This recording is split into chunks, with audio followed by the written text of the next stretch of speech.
اے لوگو، سنو اور سمجھو، اللہ تعالیٰ نے یہ دنیا انسان کی سوچ، انسان کی فطرت اور انسان کے اعمال و حرکات کے مطابق بنائی ہے۔ جو کچھ انسان چاہتا ہے اور جس طرح چاہتا ہے، تقریباً اسی کے مطابق یہ نظام کائنات قائم ہے۔ مگر یاد رکھو، اللہ نے آسمان کا حصار کھینچ کر انسان کو ایک حد کے اندر قید کر دیا ہے۔ اسی لیے انسان کی سوچ، انسان کی عقل، انسان کی تحقیق، سب کچھ اسی دنیا اور اسی آسمان کے اندر محدود ہے۔ آج تک تمام سائنسدان، تمام ٹیکنالوجی اور دنیا کے بڑے بڑے دماغ مل کر بھی اس کائنات کے رازوں تک نہیں پہنچ سکے۔ اے انسان، سوچ ذرا، یہ تو صرف ایک آسمان ہے، اس کے اوپر اور 6 آسمان ہیں، اور ان سب کے اوپر سدرۃ المنتہا ہے جہاں اللہ تعالیٰ کی ذات ہے۔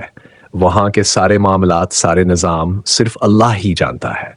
تو ذرا غور تو کر، اللہ کیا ہے؟ یہ صرف اللہ ہی جانتا ہے، کیونکہ وہ تیرے فہم و ادراک سے باہر ہے۔ یہ دنیا تیرے لیے بنائی گئی ہے، مگر اس کے بعد بھی جہان ہے اور سب پر اللہ کی ہی بادشاہت ہے، اللہ کی ہی ملکیت ہے۔ مگر افسوس، کچھ لوگ، خاص طور پر ہمارے ہندو حضرات، ایسے احمقانہ سوال کرتے ہیں: اگر اللہ ہے تو دکھائی کیوں نہیں دیتا؟ اگر اللہ ہے تو زمین پر آ کیوں نہیں جاتا؟ اے نادان انسان، کیا تجھے عقل نہیں؟ جس اللہ کی بنائی ہوئی صرف اس دنیا کی حقیقت کو آج تک انسان، سائنس اور ٹیکنالوجی مل کر بھی مکمل نہیں جان سکے، اس اللہ کی ذات کو دیکھنے اور سمجھنے کا دعویٰ کرتا ہے۔ یاد رکھ، اللہ کی ذات انسان کی سمجھ سے باہر ہے۔ وہی خالق ہے، وہی مالک ہے، وہی سب کچھ جاننے والا ہے۔ لہٰذا ہوش کے ناخن لو، اللہ کو پہچانو، اس کے آگے جھکو، اس کی وحدانیت کو مانو۔ یہی تیری نجات کا راستہ ہے۔